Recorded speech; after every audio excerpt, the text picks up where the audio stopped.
tadi karena kapabilitas itu jauh lebih luas daripada kompetensi.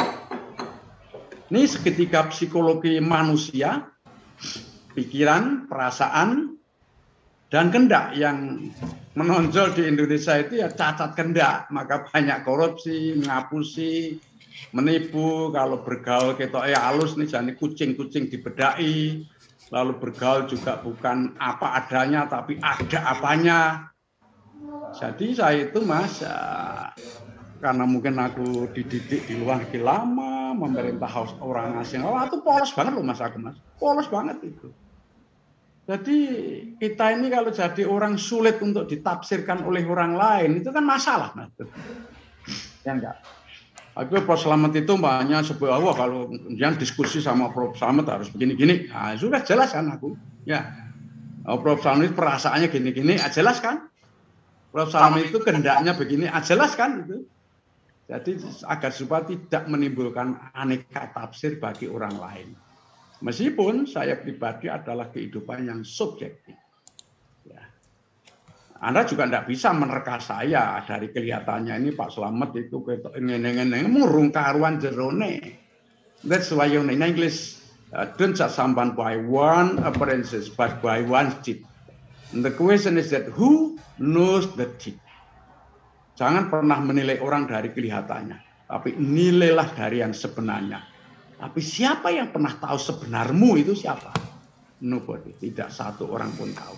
Yang tahu hanya Anda sendiri dengan Tuhan yang Maha Esa. Kan begitu ya? Tuh kira-kira. Nah, mungkin saya sampaikan kebijakan pendidikan ya. Seringkali orang bertanya-tanya apa sih arti makna dari kebijakan. Kebijakan pendidikan adalah apa yang dikatakan, ditetapkan, dan dilaksanakan oleh pemerintah dalam bidang pendidikan. Sebenarnya ini keliru, karena bahasa Inggrisnya itu policy. Kok diterjemahkan dalam kebijakan, tapi sudah salah kaprah.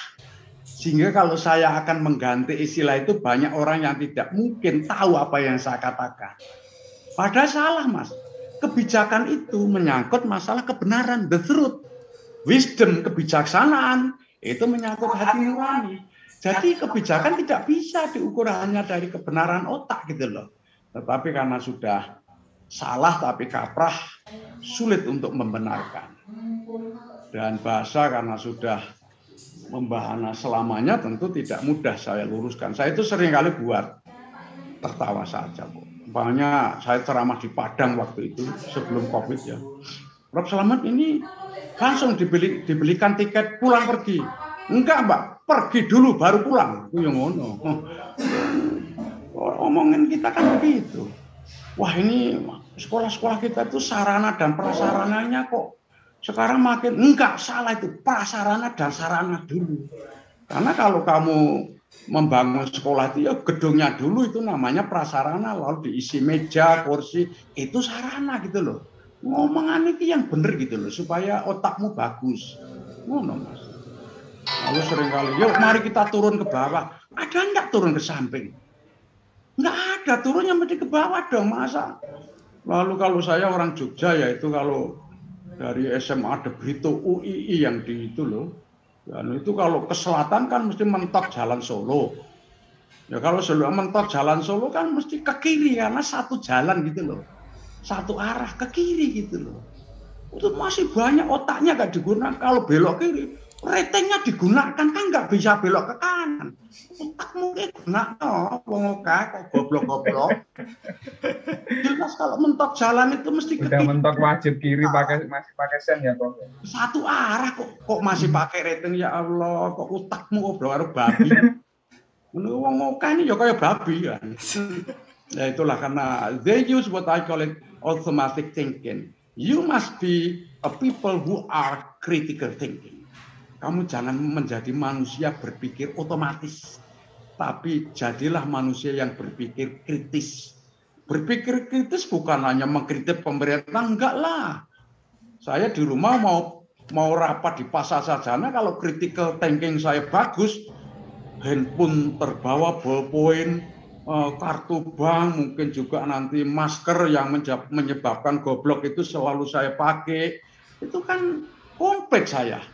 Sehingga ketika sampai di pasar sarjana, aku nggak akan ketinggalan gitu loh. Tapi kalau critical thinking saya nggak bagus sampai di pasar sarjana, aduh, orang gue masker, waduh, nggak membawa HP, piye ya, ngono itu namanya you are not a good people in critical thinking. Ngono, itu Mas ya. Nanti ya kalau mengkritik pemerintah harus dong. Kan mereka kita pilih, kita gaji, kita beri rumah besar, kita beri sopir, lalu mengerjakan pekerjaan kita. Kalau kita ngeritik kok marah, goblokmu Willem, baturku loh, ngono. Itu bupati, wali kota, gubernur itu kan batur kita, itu kita suruh. Tak pilih, kerjakan pekerjaanku, ngono toh. Jadi kalau kamu ngeritik itu ya nggak salah, wong itu punyamu kok. Kamu menggaji dia, memberi rumah bagus dia, memberi sopir, ya Mas ya. Anak gue ya rawani, karena aku kan orangnya sudah senior dalam umur, dalam pikiran dan sebagainya. Gue mesti melipir, amane piye, ngono lho. Gue mesti awak cah nom biasanya melipir, nyalah ke ya rawani. Engko nek dianu, jadi rasa ketakutan itu masih membayangi pada dirimu sendiri. Aku enggak ada, dari dulu sebenarnya seumur kamu sudah begitu saya. Ya. Oke.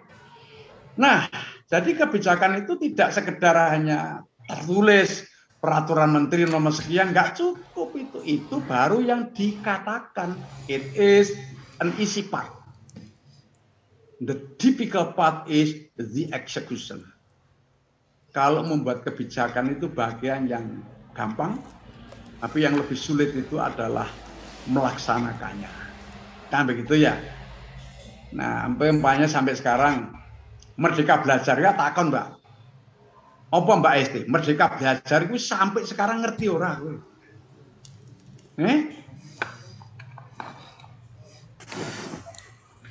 Iya, Prof. Ngerti ora? Aku takon kok ora kok iya dan tidak. Iya tahu.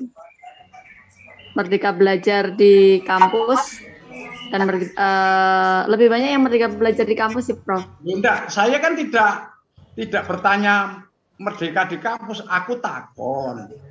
Ngertikah makna dari Merdeka Belajar? Kita saya tak tanyakan itu, Mbak.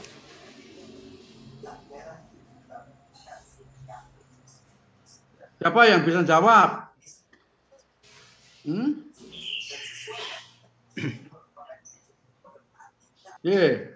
Mas Wardan, Mas Sumar. Sedikit saja, Bro. Belajar yang saya pahami dari program. Apa, Mas? Merdeka Belajar yang saya pahami. Program yang sudah berjalan ini itu adalah pemberian akses kepada peserta didik untuk bisa memilih ilmu-ilmu yang dibutuhkan untuk dirinya sendiri melalui pemilihan mata pelajaran pada institusi lain yang mungkin tidak ada di dalam institusinya. Konsepnya begitu saya kira, Prof. Saya kira. Ya, karena saya bukan menterinya. Orang apa-apa kalau yang diperkirakan itu salah juga, enggak masalah. Ya udahlah, saya enggak akan ngomong itu nanti di seminar tersendiri aja lah. Saya sudah berulang kali ceramah. Nanti kan mata kuliah kita kabur ini. Nah, mari kita terusan. Ini gimana ya?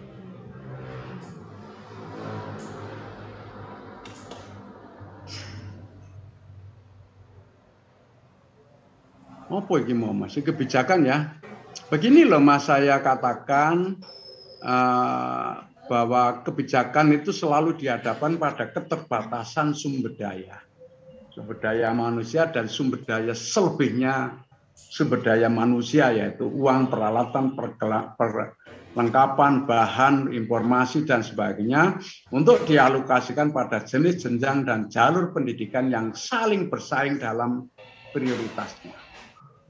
Ini tidak gampang loh Mas, kalau Anda Menteri Pendidikan ini punya uang sekian triliun, ini sebaiknya saya belanjakan untuk SD, SMP, SMA, SMK, sekolah luar biasa, atau perguruan tinggi pun vokasi, akademik, atau profesi.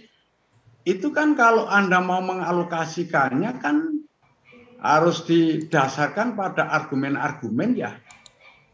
Harus didasarkan pada kalkulasi yang tepat kan begitu ya. Bukan seenaknya kan begitu ya. Nah ini yang tidak mudah. Pertanyaan kebijakan pendidikan yang krusial jawabannya adalah bagaimanakah cara yang terbaik ya mengalokasikan sumber daya, terutama uang dan sumber daya manusia yang terbatas terhadap penggunaan yang saling bersaing. Ini tidak mudah jawabannya. Dengan kata lain, lulusan jenis, jalur, dan jenjang pendidikan yang manakah yang harus diprioritaskan penyiapannya, bagaimanakah cara menyiapkannya, dan bagi siapa? Siapakah lulusan tersebut akan diperuntukkan? Ini tidak mudah. Nah, pada dasarnya kebijakan itu bisa dipilah menjadi beberapa dimensi, meskipun saya dari dulu menggunakan 4 ini, tapi tidak harus 4 ini. Anda boleh menambahkan asal ada rasionalnya saja. Saya berpuluh-puluh tahun mulai dari almarhum Pak Puadasan, Pak Wardiman, almarhum Pak Wiranto, lalu Pak Yono Sudarsono, Pak Yaya Muhammad, Pak Malik Pajar almarhum, Pak Bambang Tibjo, Pak Nurdi Anis, dan Pak Muhajir.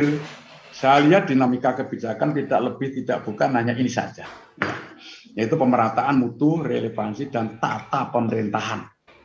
Sekarang orang menyebut tata kelola. Itu salah terjemahan itu. Makanya aku diminta untuk mengajar tata kelola. Kalau saya ubah tata pemerintahan, aku mau. Karena tata kelola manajemen dong nanti. Ya kalau manajemen ya ganti saja manajemen, jangan tata kelola. Nanti tidak meruwetkan istilah-istilah, yang benar tata pemerintah. Ya, nanti saya jelaskan. Ya. Mungkin sebelum saya teruskan, adakah hal-hal yang perlu klarifikasi dulu dari saya? Sebelum saya teruskan.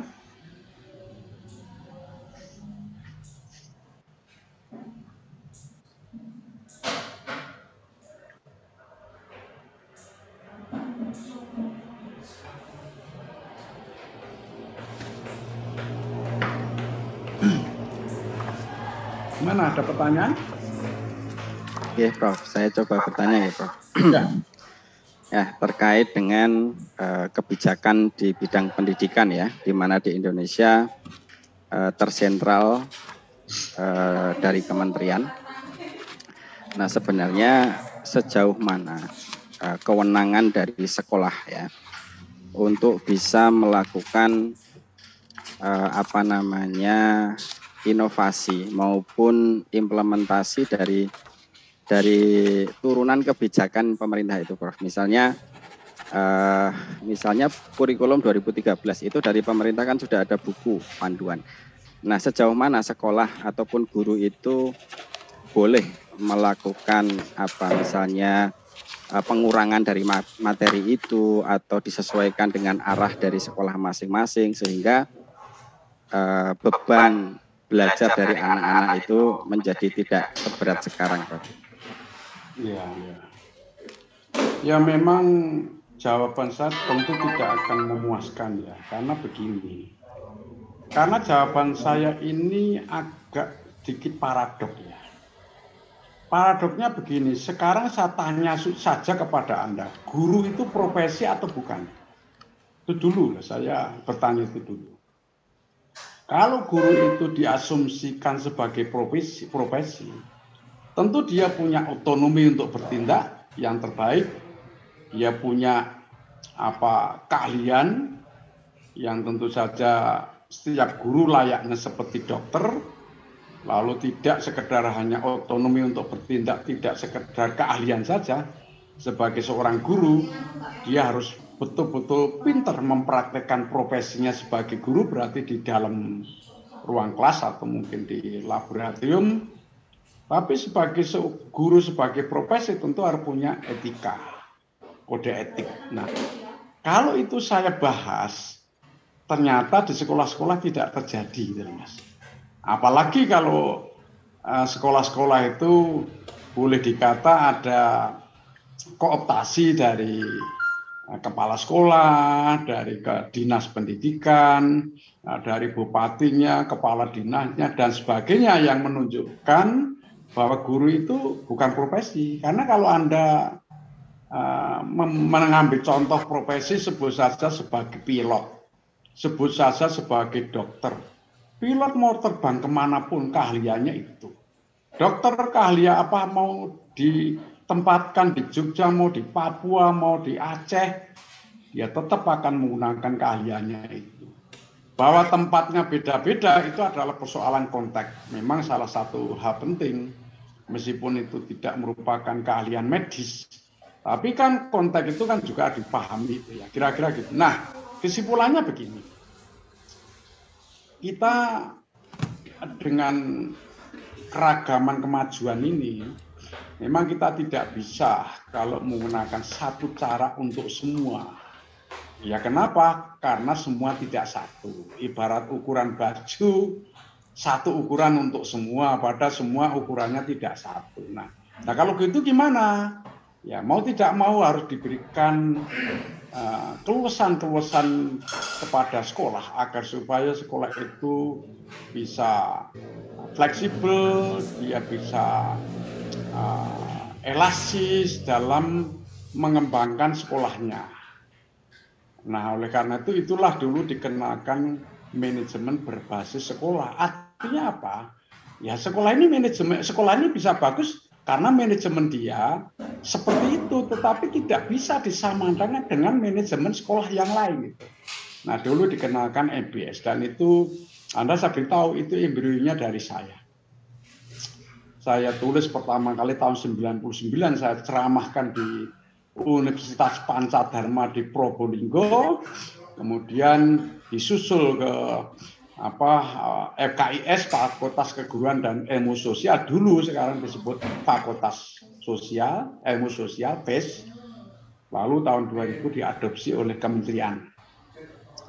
Lalu akhirnya saya yang menulis MBS itu ada 4 seri buku, tapi oleh kementerian, ini kalau diringkas lagi bisa enggak nih Prof. Selamat, ini terlalu banyak ini, kalau jadikan satu buku sajalah supaya nanti tidak terpisah-pisah. Nah, akhirnya saya revisi menjadi satu buku. Nah, itulah yang Anda tanyakan tadi. Ketika sekolah itu diberikan otonomi, lalu juga keluasan-keluasan untuk mengurus sekolahnya berdasarkan karakteristik sekolahnya, ya itulah MBS. Nah, itu sekarang tidak begitu digubris itu, bahkan sudah pada lupa itu. Bukan lupa karena orang-orang yang tahu MBS sudah pensiun, regenerasinya tidak tahu apa itu MBS. Itu ironis juga. Maka lalu mestinya harusnya menggunakan paham trikon lah. Ya, Dewantoro telah memberikan tinggalan ide yang bagus lah. Trikon itu kontinuitas, konsentrisitas, lalu juga konvergensi, di mana kita meninggalkan generasi itu harus nyambung dengan generasi yang sekarang, jangan sampai tidak nyambung. Akhirnya kok sepertinya kamu menggali lubang yang sama gitu seperti dulu. Nah, ini loh seperti sekarang ada permen atau Kapmen itu sekolah yang menjadi pusat keunggulan. Goblok kira jaman. Berarti kan nggak ada agenda lain toh. Saya sudah menulis 2 buku yang dikontrak dari kementerian waktu itu tahun 2014 ya, karena sebenarnya 2013 malah, karena SBI bubar, ya dibubarkan oleh Mahkamah Konstitusi, lalu saya diminta oleh Pak Menteri, ini gimana Pak Salaman kalau SBY dibubarkan kan sekolah itu pada lemes. Kita ganti sekolah model. Sekolah model diprotes lagi oleh publik. Dan gantilah sekolah rujukan. Nah, sekarang ini kan menjadi pusat keunggulan itu sekolah rujukan, sekolah keunggulan itu sudah dulu. Bahkan konsep pertama itu tahun 93 kita sudah menulis untuk kementerian, bukan untuk konsumsi bacaan mahasiswa, bukan. Nah, akhirnya kemarin setelah keluar peraturan menteri itu saya punya akses WA-an dengan kawan-kawan di Pusat. Lah, kamu itu bodohnya nggak tahu sejarah kayak gini, itu kan saja. Nggak ada yang membalas saya, orang kementerian. Orang kalau nggak tahu sejarah ya seperti ini, kamu merasa baru tapi barang lama. Sepertinya kamu kok seperti ingin menemukan roda baru. Dari dulu roda sudah ada loh. Hanya karena kamu tidak mengikuti sejarah jadinya seperti ini gitu. Nggak ada yang membantah saya karena aku bener. Gitu Mas. Nah, kira-kira gitu ya jawaban saya, mungkin terlalu panjang tapi setidaknya saya ingin mengklarifikasi ya. Ada yang lain?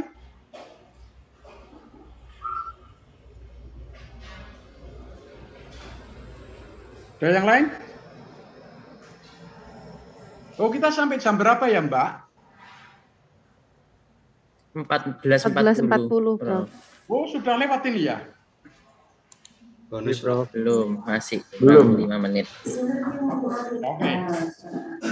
Nah, inilah jenis kebijakan yaitu mutu, pemerataan, mutu, relevansi, dan pemerintah, tata pemerintah. Begini, yang namanya pemerintah jangan sampai kebijakan pendidikan kita itu tidak merata ke seluruh Indonesia. Jangan sampai Maluku Utara, saya dulu pernah ceramah di Halmahera Selatan ya.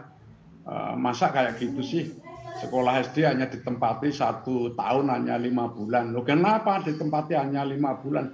Karena bapaknya itu nelayan, Prof.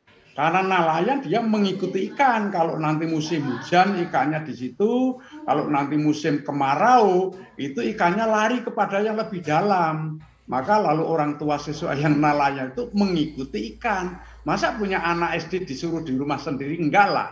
Pasti dibawa. Sekolahnya enggak dipakai gitu loh.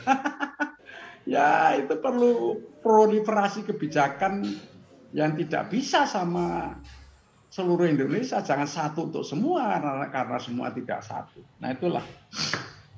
Lalu mutu ya bagaimana tadi sudah saya katakan supaya pendidikan kita itu ya kualitas dasarnya kokoh, kualitas instrumentalnya kokoh, sebagai warga negara Indonesia juga kuat. Kita sudah satu desa global, jangan sampai kita menjadi imported product, kan begitu. Ya relevansi, nah pendidikan harus relevan dong. Relevan dengan kebutuhan siapa? Pertama ya kebutuhan peserta didik dong. Kalau dia itu memang burung, ya latihlah terbang. Itu sesuai dengan jati diri peserta didik. Itu relevansi dengan kebutuhan peserta. Yang kedua, relevansi dengan kebutuhan keluarga. Loh keluarga itu nyekolahkan anaknya ada kepentingan, Mbak. Kelak supaya bisa menjaga kelangsungan hidup dan kemajuan keluarganya. Yang ketiga gimana? Ya sesuai relevan dengan kebutuhan lingkungannya, lokal. Artinya kalau lingkungannya itu adalah pertanian akan lebih bagus dong kalau dididik pertanian. Kalau itu daerah perikanan pinggir laut ya lebih bagus kalau dididik masalah perikanan. Loh berarti akan meneruskan eksistensi yang ada, Pak? Ya bukan, tetapi orang dididik akan bagus apabila sesuai dengan tempatnya. Karena apa? Karena dia akan subur gitu loh. Oke. Lalu relevan dengan kebutuhan ya nasional, kebutuhan berbagai sektor kehidupan. Ada sektor ekonomi, ada sektor politik, ada sektor macam-macam yang seringkali dititik beratkan ya relevansi dengan sektor ekonomi, mulai dari primer, sekunder, tersier, kuarter. Yang primer itu ada pertanian, peternakan, ada perikanan, ada perkebunan, ada peternakan, macam-macam lah itu yang sekunder, ya tentu perusahaan dong. Industri yaitu membuat barang mentah menjadi barang jadi, itu namanya sektor sekunder. Perusahaan sepatu ya kulit jadi sepatu. Perusahaan boga yaitu dari makanan mentah dimasak menjadi roti apa, itu namanya sektor sekunder. Lalu tersier jasa, tapi jasa yang langsung seperti perbankan, hotel, transportasi dan sebagainya. Lalu kuarter itu jasa yang tidak langsung seperti peradvokatan, seperti konsultan, tidak selalu dipakai itu. Itulah disebut dengan sektor kuarter. Nah, kalau tata pemerintahan ini adalah bagaimana mengurus pendidikan, komunikasinya antar Kementerian Pendidikan dengan kementerian lain-lain. Bagaimana Kementerian Pendidikan dengan Dinas Pendidikan Provinsi, dengan Dinas Pendidikan Kabupaten Kota, dan dengan sekolah. Seperti apa resonansi sosialnya? Seperti apa getaran-getaran yang akan dibangun oleh kementerian? Itu penting, sebab kalau tidak punya resonansi sosial, ya daerah-daerah tidak mau mendengar. Gitu. Itu tata pemerintahan, tapi lalu prinsip-prinsip tata kelola pemerintahan yang baik, good governance, seperti ngurus pendidikan harus penuh dengan partisipasi, transparansi, akuntabilitas, profesionalisme, penegakan hukum, demokrasi, dan seterusnya. Ada 13 elemen good governance, prinsip. Saya pikir itu saya akhiri dengan pertanyaan, kalau ada, saya persilahkan. Izin tanya, Prof. Ya.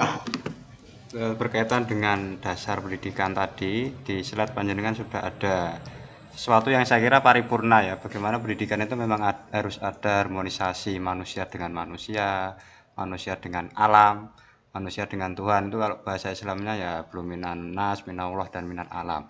Tapi kalau melihat di kondisi realitas maupun yang panjenengan sampaikan tadi, memang dari SD itu macan itu sudah diajari berenang tadi, Bro. Banyak bebek diajari untuk terbang, padahal dia tidak bisa terbang. Nah, itu yang bukan yang salah ya, penempatan perencanaannya itu apakah pada skillnya, karakternya, atau hanya mencapai capaian-capaian pada materinya saja. Nah, karena berkaitan dengan perencanaan ini, khususnya guru itu juga sudah sangat teknis aplikatif. Misalnya membuat RPP saja itu harus KD1, KI ini harus mencapai ini, mencapai itu, Bro. Nah, itu kan apa ya, ada yang timpang atau paradoks, Pak, dari hal yang ideal yang di sini. Matur suwun, Bro. Sebenarnya ada sejumlah pertanyaan mendasar ya. Sehingga jangan sampai lalu cara-cara kita mendidik anak itu terdistorsi hanya karena ecek-ecek mengenai format tadi ya. Ya, makanya mestinya harus dipikirkan itu apa sih yang mau dicapai oleh anak didik kita, lalu apa yang harus diajarkan, atau apa yang harus dipelajari oleh anak, bagaimana anak itu belajar, kapan dia belajar, di mana dia belajar, dengan apa dia belajar. Ini kan serentetan pertanyaan yang mestinya menjadi pertimbangan seorang guru ketika akan mendidik anak-anaknya. Terlalu banyaknya direksi dari pusat itu juga kadang-kadang itu intervensi yang nggak bagus. Karena dulu kurikulum 2013 waduh membuat Mas rencana pelajaran seabrek gitu ya. Tapi lalu tiba-tiba ganti menteri, itu rencana pembelajaran cukup 1 lembar saja. Tapi itu menteri ini gendeng gile, gendeng boleh saiki ya. Tadi kadang-kadang kok kamu ikut merintah-merintah padahal kamu nggak ngerti apa yang saya lakukan itu, maka lalu saya anggap guru tidak profesi, bukan profesi karena terlalu banyak intervensi pihak luar yang kadang-kadang amatiran. Nah, kan gitu ya Mas ya. Nah, karena itu mesti kita mengembalikan marwah pendidikan. Nah, marwah pendidikan itu seperti apa? Sudah saya tuliskan, dibaca saja. Nanti kalau ada pertanyaan ya disampaikan saja, kita diskusikan di kelas. Karena fokus perhatian saya sebenarnya bukanlah prinsip-prinsip pendidikan ini ya, tetapi kan perencanaan dan evaluasi ya Mas ya. Tapi tidak apa-apa, kita mungkin ini segera saya kirim saja kepada Anda ya nanti supaya kuliah saya itu tidak terlalu banyak elaborasi seperti sekarang ini saya menerangkan gitu. Saya lebih senang kalau Anda itu banyak bertanya, bahkan kita diskusi di kelas ini banyak argumentasi yang perlu garap di kelas ini barangkali ya. Oke, ya kalau tidak ada nanti saya teruskan ini rincian sebenarnya, rincian dari yang saya kemukakan pemerataan itu apa. Ya ini sudah saya sampaikan ada 3 dimensi, yaitu persamaan kesempatan, aksesibilitas, dan yang ketiga adalah keadilan atau kewajaran. Ini yang makanan saya karena aku konsultan otonomi pendidikan bertahun-tahun yang saya cermati mulai dari Sumbawa Barat mungkin di NTT dan saya masing-masing kabupaten itu setidaknya ya puluhan kali lah. Bahkan di NTT itu saya namanya Timur Tengah Utara TTU, yang tentu dari Kupang itu sekitar 5 jam harus lewat TTS baru ke TTU yang itu perbatasan nanti dengan dekat dengan Belo dan Timur itu sudah hafal saya karena aku senang sekali kalau melihat keragaman kita itu, sehingga berpikir saya pun saya nggak bisa, saya berpikir Jogja ini nggak bisa. Saya kan udah ngajar gini-gini, apalagi kebijakan, apalagi politik pendidikan, itu saya harus ngomongnya konteks banyak, jangan nanya teks, buku literatur, gombalmu ya itu. Literatur kan cuma teks ditulis orang yang kadang-kadang aku ngerti orangnya nggak lebih pintar dari saya. Ya bagaimana saya suruh percaya? Jadi kuliah saya ini antara teks teori dan konteks realitas. Itu seperti pendulum, saya kadang ke teks, kadang ke konteks, tetapi kadang saya cermati diri saya. Saya lebih banyak ke konteks ya. Mungkin karena aku praktek di pendidikan 20-an tahun, itu tentu akan membuat gesekan-gesekan progresif terhadap diri saya. Ya kira-kira gitu nanti, atau sekarang sajalah mau saya kirim saja Pak ya, supaya nanti saya tidak lupa. Nanti kalau nanti ya, segera saya besok saya besoknya nggak habis Pak, besok lalu ada besok lagi kan gitu ya. Jadi seperti di restoran itu loh Mas, ditulis sih makan gratis besok gitu. Ya enggak itu. Jadi besok setelah kamu hari ini makan, wah besok makan gratis lah, kamu datang lagi. Wah, sekarang katanya gratis, kamu baca itu besok gitu loh. Jadi ya akhirnya kamu nggak bisa makan gratis, itu misalnya besok terus ya. Besok makanan gratis besok belum sekarang lah. Sekarang kamu datang, kamu baca tulisannya kapan? Besok. Setelah besok datang, kamu baca tulisannya kapan? Besok. Sama. Ya mungkin saya kirim sajalah sekarang ya di WA grup Anda ya. Nanti tolong pelajari dengan cermat, dianalisis. Jadikanlah agenda pertanyaan yang nakal kepada saya. Kalau aku punya mahasiswa pertanyaan nakal, berarti mahasiswa itu ndregil. Dan ndregil itu artinya apa? He is very an agile person. Dia adalah orang yang suka mengada-ada. Dan itu bagus untuk ukuran mahasiswa S3 itu. Ya, kan itu ya. Oke, kawan-kawan sampai ketemu minggu depan. Kalau masih hidup, kan begitu. Kita kan harus dengan catatan, kan nggak tahu. Nanti nggih? Iya, matur suwun, Prof. Iya, Prof.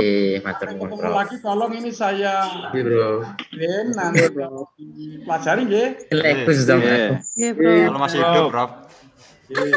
Amin, masih hidup.